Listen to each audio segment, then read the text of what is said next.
Informasi berikut ini bagi sebagian orang mungkin tidak disukai, bagi sebagian orang mungkin tidak diperdulikan, bagi sebagian orang lagi bisa membuat Indonesia negatif citranya di mata dunia. Beberapa jam setelah Indonesia memutuskan memberikan suara dengan pernyataan no atau tidak mendukung R2P di sidang PBB, Lembaga Keuangan Dubai dan beberapa lembaga keuangan yang rencananya mendukung Indonesia Investment Authority atau SWF ala non-MMT menarik mundur dukungan mereka. Sehingga rencana besar SWF bisa gagal seperti rencana pemindahan ibu kota yang melambat bahkan berkesan mulai dilupakan oleh yang melakukan inisiasinya. Pastinya banyak yang tidak percaya bahwa keputusan keberangkatan haji di Indonesia ke Mekah yang sudah 2 tahun ini ditunda adalah keputusan politik. Juga ketika tim All England kita tidak dapat izin bertanding, ini masalah politik. Tapi banyak yang tidak percaya, alias kebijakan politik Indonesia kental miring ke satu sisi membuat sisi berlawanan mulai dalam tanda petik melakukan sesuatu unjuk kekuatan.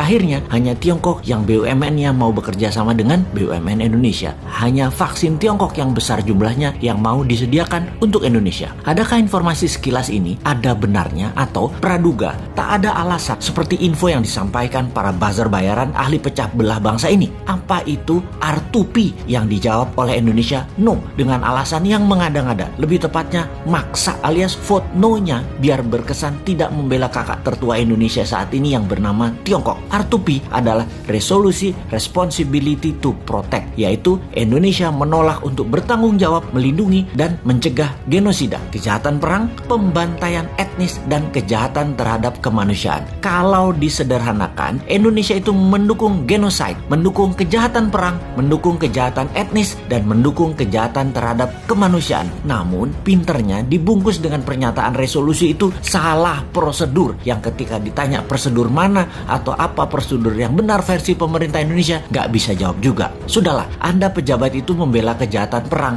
karena harus satu kata sama dengan Tiongkok. Sudahlah, ngaku aja. Singkat cerita, R2P resolusinya dimenangkan yang vote yes atau yang mendukung, atau mereka anti kejahatan perang, anti kejahatan kemanusiaan, di mana Indonesia dengan memvote no, artinya Indonesia anti HAM. Indonesia bergabung dengan 15 negara yang vote no, seperti Tiongkok, Rusia, Kuba, Suriah, Korea Utara. Keputusan no ini melawan 115 negara yang memvote yes, seperti Jepang, Amerika, Timor Leste, Malaysia, Spanyol, New Zealand, Australia, Myanmar, Filipina, dan lain sebagainya. Alias, di regional, keputusan no Indonesia sejalan dengan keputusan kakak tertua Tiongkok yang berbeda dengan keputusan negara tetangga Indonesia seperti Australia, Papua Nugini, Timur Timur, Malaysia, dan Filipina. Hebat keputusan yang berani sekali itu. Ini sudah menunjukkan Indonesia nggak kompak dengan ASEAN dan regional tetangganya. Oke lah, apapun itu semuanya sudah diputuskan dalam politik luar negeri. Dan inilah yang jadi masalah ketika kebijakan negara beda dengan mainstream atau jalur utama. Jadi berhaji dilarang, mudah-mudahan bukan pesanan Amerika ke Saudi ya. Benar-benar mudah-mudahan karena alasan lain. Seperti apa? Duit hajinya nggak ada misalnya. Kepake sama proyek apa gitu. Ya mudah-mudahan bukan tekanan negara lain. Gawat soalnya kalau itu artinya. Jadi ketika banyak negara tarik diri, tidak kasih investasi ke proyek Indonesia, bukan karena tekanan negara superpower, tapi memang proyek investasinya